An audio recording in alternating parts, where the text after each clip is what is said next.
yo soy Aranzo Campo y a nombre de Florencia de Rodas, y como cada semana, recuperamos la memoria noticiosa de ECO, el primer sistema informativo de habla hispana del mundo. Vamos con esta transmisión especial del 31 de marzo de 1993, bajo la conducción de Rigoberto Díaz y Silvia Tuckman. Costa Rica analizaba la posibilidad de dar asilo a 4 disidentes cubanos. México, Venezuela y Colombia conversaban sobre la posibilidad de establecer un tratado de libre comercio. Venezuela investigaba una explosión en una planta de gas en el lago Maracaibo. Empresarios y hombres de negocios de Estados Unidos daban su respaldo a un tratado de libre comercio en América del Norte. El vicepresidente de Colombia, Humberto de la Calle, visitaba México. El gobierno y la guerrilla de Guatemala se reunían por tercera vez para negociar la paz. Y el Fondo Monetario Internacional anunciaba que no daría más préstamos a Rusia. Esta es la narración original.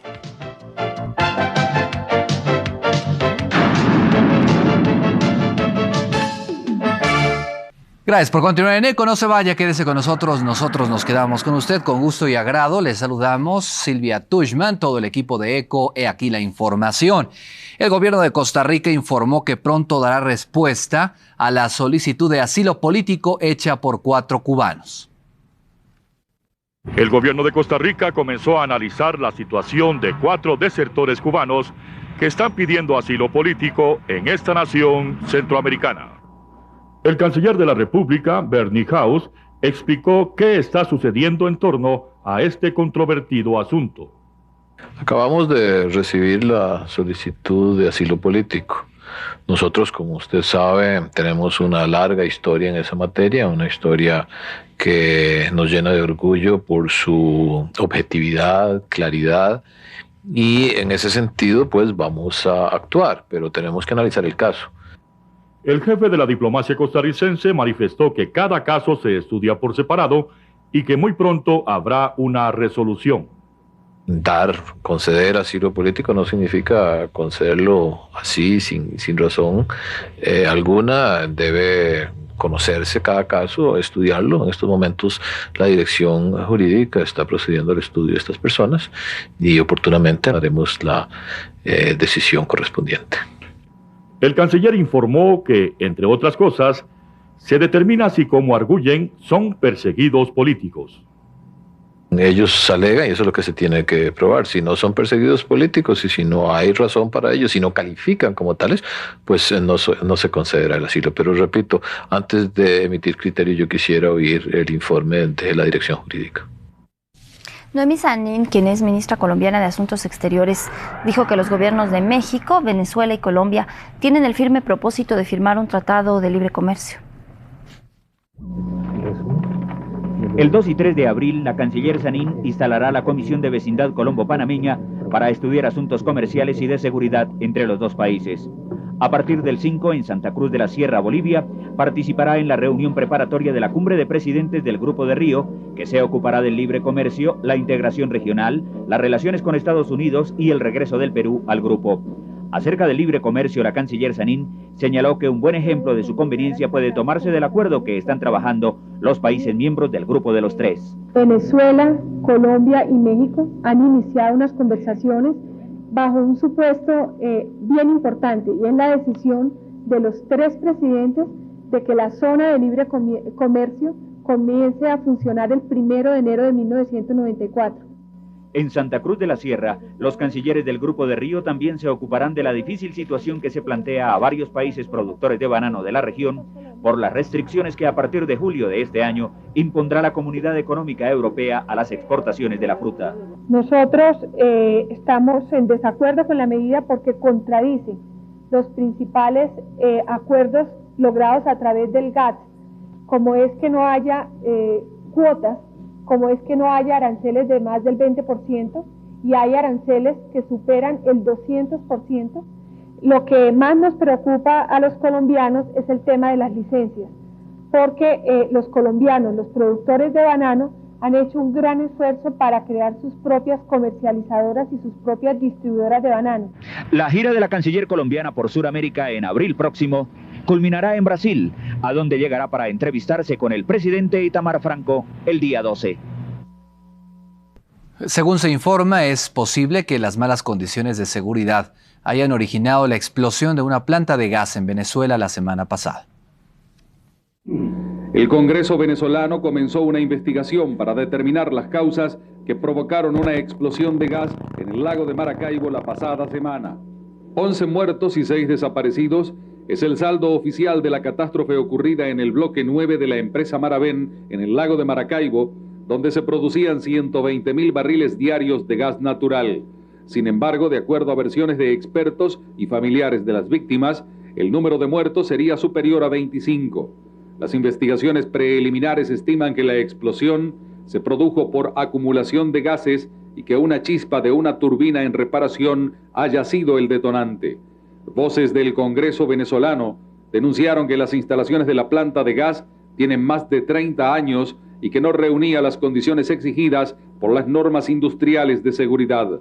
El costo de reposición de la planta es superior a los 120 millones de dólares y las pérdidas son incuantificables, puesto que la planta está cerrada indefinidamente. Observadores indicaron que el Tratado de Libre Comercio para Norteamérica tiene el apoyo de la comunidad hispana de los Estados Unidos.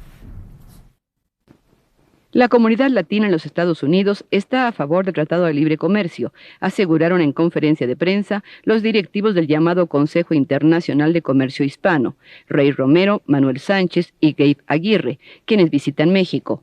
Explicaron que este es un grupo sin afiliación política, integrado por industriales, empresarios y hombres de negocios de toda la Unión Americana, dedicados a realizar una campaña de información sobre los beneficios que traerá consigo el TLC. El señor Rey Romero, presidente de la agrupación, comentó: aprobando NAFTA, quiere decir que México ha llegado a ser un jugador al nivel internacional en la economía. ¿Qué significa eso para los mexicoamericanos en los Estados Unidos? Eso nos levanta a cada uno de nosotros, nos da algo para estar más orgulloso. Dijeron que en Estados Unidos se entrevistarán con congresistas y acudirán a sus comunidades para vencer renuencias y desconfianza en torno al TLC, que debe interpretarse como un instrumento para reactivar la economía de la región y abrir fuentes de trabajo. Durante su visita a México, Humberto de la Calle, vicepresidente de Colombia, tratará temas de cooperación bilateral. Colombia es la víctima universal del narcotráfico y no el victimario, ya que en este problema no solo se debe condenar a los países productores, aseguró el señor Humberto de la Calle Lombana, vicepresidente de Colombia, al llegar a la Ciudad de México en visita de una semana para conocer más a fondo el Programa Nacional de Solidaridad y tratar temas de cooperación bilateral. Colombia lo que reclama en esta materia es cooperación internacional, pero cooperación de todos los países, no solo de México a la Patagonia, sino también la necesidad de que Estados Unidos y Europa entiendan que la responsabilidad en materia de el consumo de narcóticos es una responsabilidad global. Dijo que se ha demostrado que la represión no es táctica suficiente en el combate al narcotráfico. Yo no pienso que haya que necesariamente descartar la represión. Lo que estoy diciendo es que la sola represión frente al fenómeno mismo del tráfico de narcóticos es insuficiente. El vicepresidente colombiano indicó que la humanidad tiene que estudiar las causas profundas de un fenómeno tan complejo como el narcotráfico. Colombia, dijo, no puede aceptar que la responsabilidad global en este problema corresponda a sus connacionales. Durante su estancia en México, el señor de la Calle Lombana se entrevistará con el canciller de México, el secretario de Desarrollo Social, el jefe del Departamento del Distrito Federal, funcionarios de Solidaridad y familiares de colombianos presos en México. En la Ciudad de México, el próximo 14 de abril iniciará la tercera ronda de negociaciones entre el gobierno y la guerrilla de Guatemala. Después de 4 días de negociaciones, concluyeron este martes en la Ciudad de México las reuniones entre gobierno y guerrilla guatemalteca para encontrar la paz en la región. Monseñor Rodolfo Quesada Toruño calificó como fracaso esta segunda ronda de conversaciones. Pues es evidentemente un fracaso, yo esperaba mucho más de esto. Como les digo, no ha habido avances de relevancia, ni siquiera puedo decir que hay avances significativos, como decía en alguna otra oportunidad. No creo que los avances que hubo merezcan el calificativo de significativos. El problema fundamental reside evidentemente en la problemática que conlleva el cese el fuego, ¿verdad? Guerrilla y gobierno discreparon en 3 puntos fundamentalmente: la fecha de un posible cese al fuego, la integración de una comisión que tendrá como finalidad registrar al detalle las principales violaciones a los derechos humanos y la participación de los sectores civiles en el proceso de negociación. El comandante Pablo Monsato, de la Unión Revolucionaria Nacional Guatemalteca, dijo: las negociaciones en este momento se encuentran de nuevo en una situación difícil, en una situación delicada, porque obviamente el gobierno de Guatemala había aceptado ya un acuerdo en torno a la participación de los sectores civiles.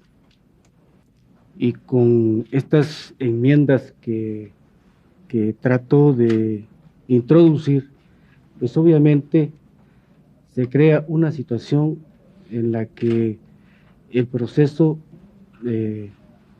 tendrá que reempezar en una fecha que Monseñor Quesada tendrá que señalar. Por su parte, Manuel Conde, presidente de la Comisión de Paz del gobierno guatemalteco, calificó de positivas estas negociaciones.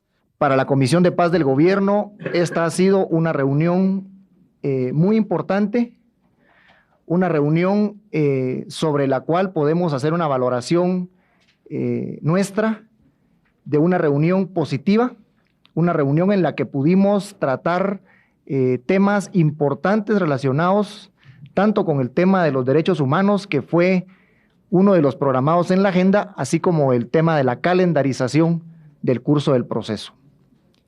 Creemos que la labor desarrollada en estos días en mesas paralelas sigue siendo un método que todavía debe de evaluarse. La próxima ronda de conversaciones tendrá lugar a partir del próximo 14 de abril en la Ciudad de México. El Fondo Monetario Internacional anunció que no otorgará más préstamos al gobierno de Rusia mientras continúe la pugna de poderes entre el Ejecutivo y el Legislativo. El organismo crediticio señaló que para reanudar su entrega de créditos será necesario que Rusia defina los lineamientos económicos que habrá de seguir. A decir de analistas, la crisis política está muy lejos de llegar a una solución. En un comunicado, el Ministerio de Defensa señaló que en un futuro cercano el pueblo de Rusia difícilmente podrá tener una vida tranquila. Comentaristas políticos aseguran que definitivamente el presidente Yeltsin reaccionará ante las decisiones del Congreso que lo tienen atado de manos y pies. Por otra parte, Ruslan Yazbulatov, presidente del Parlamento y principal rival de Yeltsin, afirmó que las acciones del mandatario son imprevisibles. Aún no sabe qué esperar de él, aseguró Yazbulatov. En Filipinas, por lo menos 20 personas murieron y otras 18 resultaron heridas durante los más recientes combates entre elementos de las Fuerzas Armadas y del subversivo Nuevo Ejército del Pueblo. Los choques armados más importantes se produjeron en la provincia de Kalinga-Apayao, al norte de la isla Luzón. Reportes militares informaron que en estos enfrentamientos murieron 16 rebeldes, sin embargo, no mencionaron las bajas registradas entre los oficiales. Mientras tanto, en la provincia de Lanao, en la isla de Mindanao, presuntos pistoleros del grupo guerrillero mataron a 4 civiles, entre ellos un niño. Los atacantes hirieron a otras 10 personas en una emboscada contra el camión en que viajaban. Con serias dificultades, el Congreso Unicameral de Ecuador reanudó el estudio de importantes proyectos de ley enviados por el Ejecutivo. La asistencia de pocos legisladores hizo peligrar la jornada y repitió una situación que se ha hecho costumbre en las últimas 2 semanas que impide que las comisiones legislativas permanentes retomen sus trabajos con regularidad. El miércoles de la semana pasada, el Parlamento ecuatoriano, integrado por 77 diputados, sesionó apenas 2 horas y el resto de los días no alcanzó el quórum reglamentario. Los legisladores reiniciaron el martes el análisis del proyecto de ley de aduanas e intentarán proseguir con el estudio de la Ley de Modernización del Estado. Según analistas, la polémica Ley de Modernización que abrirá el proceso de privatización de las entidades públicas requiere de un extenso trabajo por el análisis y eventual modificación de su contenido. Y continúa la polémica en torno a diversos asuntos políticos en Perú. Serias controversias provocó en el Perú la aprobación de una norma legal que faculta al presidente de la República a disolver el Congreso Constituyente. El dispositivo aprobado fue presentado por la bancada oficialista Nueva Mayoría Cambio 90, luego de recurrir al voto dirimente tras alcanzar un empate con la oposición. El congresista oficialista Carlos Ferrero Costa explicó la modalidad de la nueva norma. Podría disolver el Congreso si es que el Parlamento le derrumba 2 gabinetes enteros o 5 ministros. En ese caso habría una causa objetiva y el presidente podría disolver el Congreso. La oposición no hizo esperar su voz de protesta tras indicar que si esto prospera, en realidad no tanto el Ejecutivo sino el presidente de la República tendría poderes demasiado amplios, casi homínidos, señaló Gloria Helfer del Movimiento Democrático de Izquierda. En respuesta a estas afirmaciones, el presidente Alberto Fujimori manifestó estar de acuerdo con la norma aprobada, indicando que el Perú no es el único país con esta facultad necesaria para mantener el equilibrio constitucional.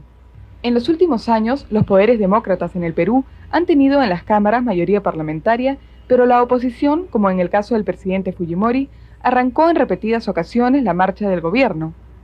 Según observadores, la modificación de la Constitución sería en este sentido dejar el camino expedito para un mejor ejercicio del poder y menor espacio para la fiscalización de los parlamentos. Gracias por su atención, no se vaya, quédese con nosotros. Nosotros con gusto nos quedamos con ustedes.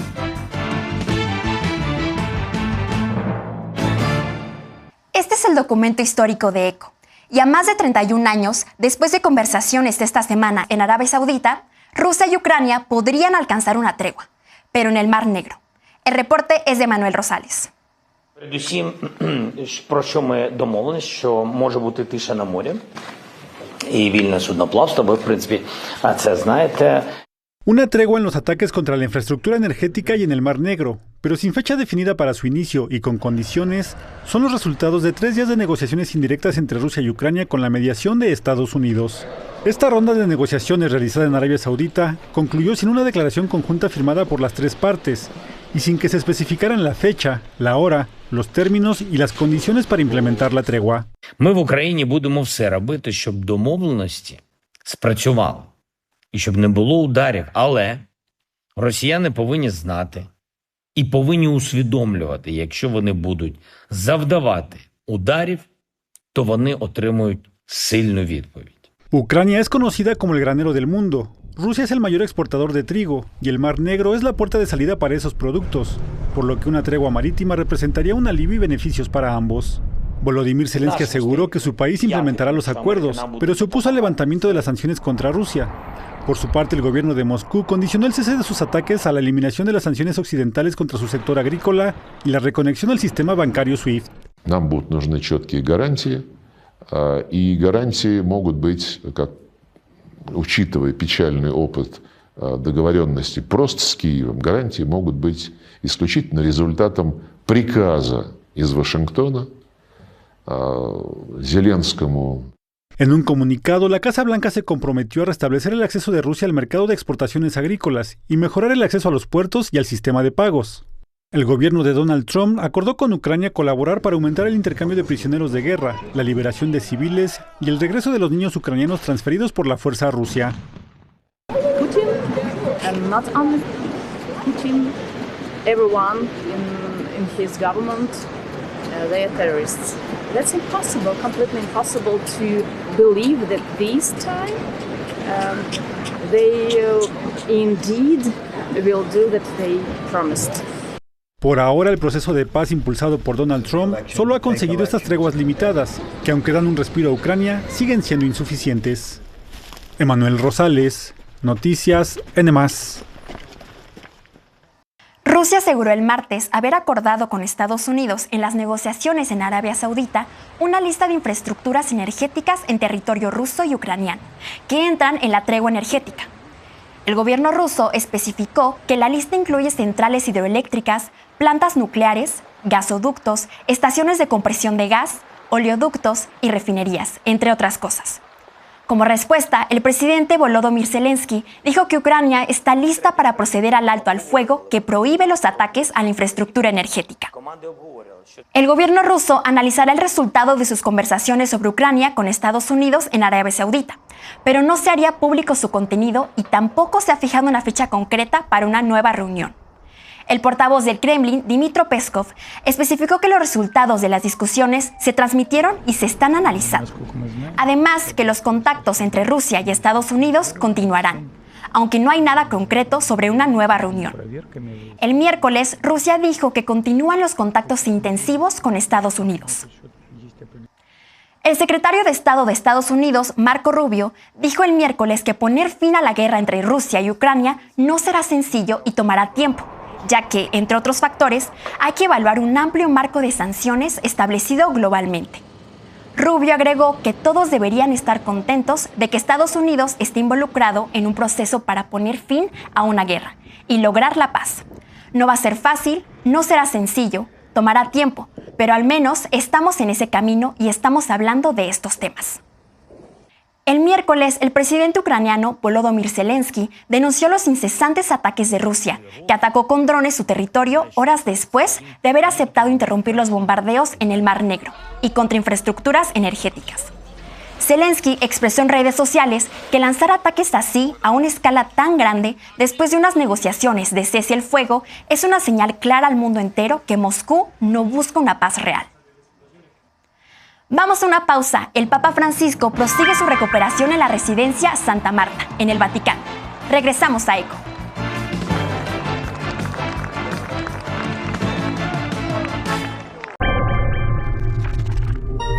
Ya estamos de regreso y con buenas noticias. Comenzó la semana en el Vaticano. El Papa Francisco fue dado de alta y deberá permanecer bajo un riguroso tratamiento en la residencia Casa Santa Marta. Vamos con el reporte completo de Valentina Lasraqui. El Papa Francisco apareció por primera vez después de 38 días de hospitalización a las 12 del día. Lo hizo desde un balcón del quinto piso del Hospital Gemelli. El Papa quería saludar a los centenares de fieles que se habían reunido, al igual que los últimos 5 domingos, debajo de las ventanas de su apartamento en el hospital, con el deseo de verlo aparecer para el rezo del Ángelus. Visiblemente cansado, el Papa pronunció un breve mensaje de agradecimiento. Grazie a tutti. E vedo questa signora con i fiori gialli. È brava.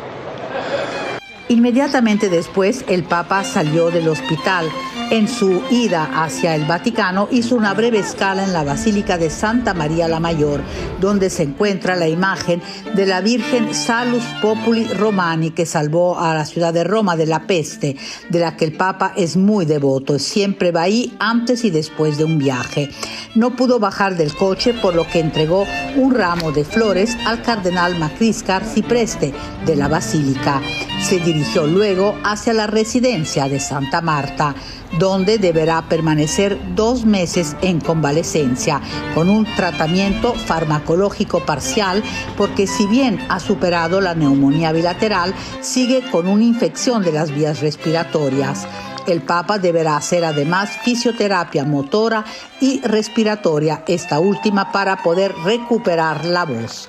El Vaticano aún no ha comunicado si el Papa Francisco podrá participar o no en los ritos de la próxima Semana Santa. Todo dependerá de la evolución de su recuperación. En el Vaticano, Valentina Lasraqui, Noticias N+.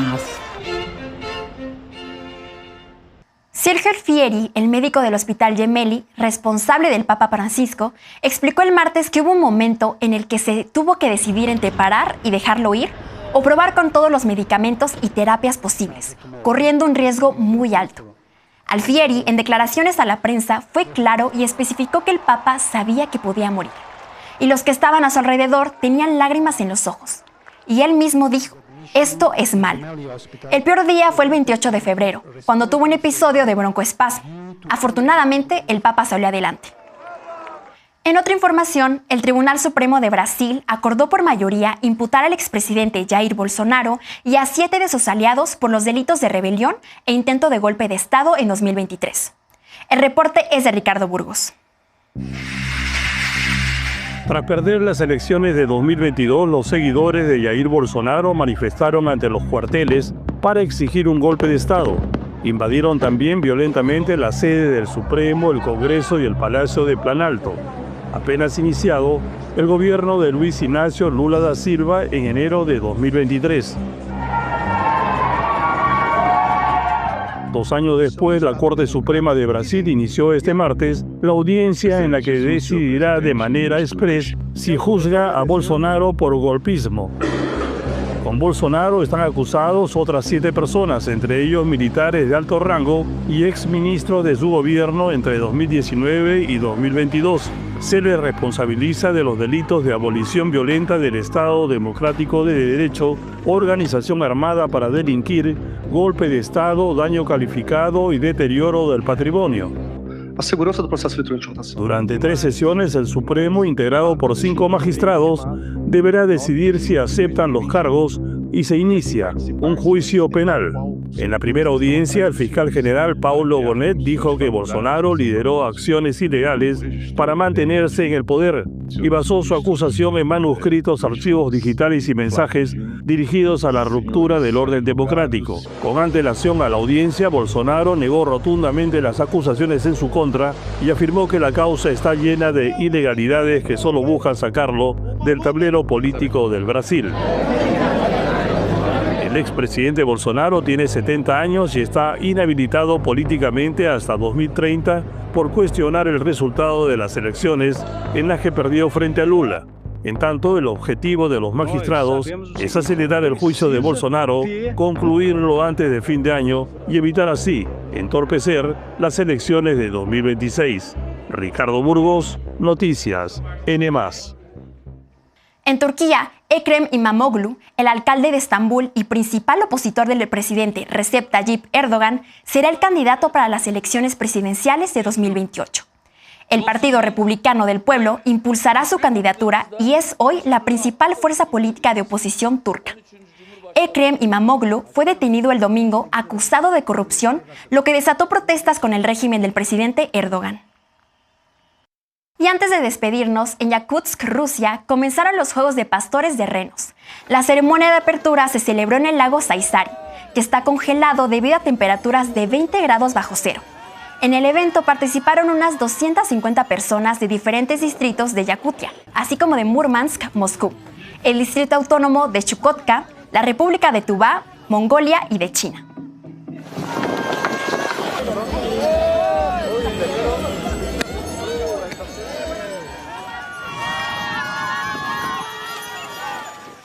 Y hasta aquí una emisión más del Archivo Histórico de ECO y la actualidad de la noticia. Yo soy Aranzo Campo y a nombre de Florencia de Rodas, muchas gracias por acompañarlos. Los esperamos aquí la próxima semana.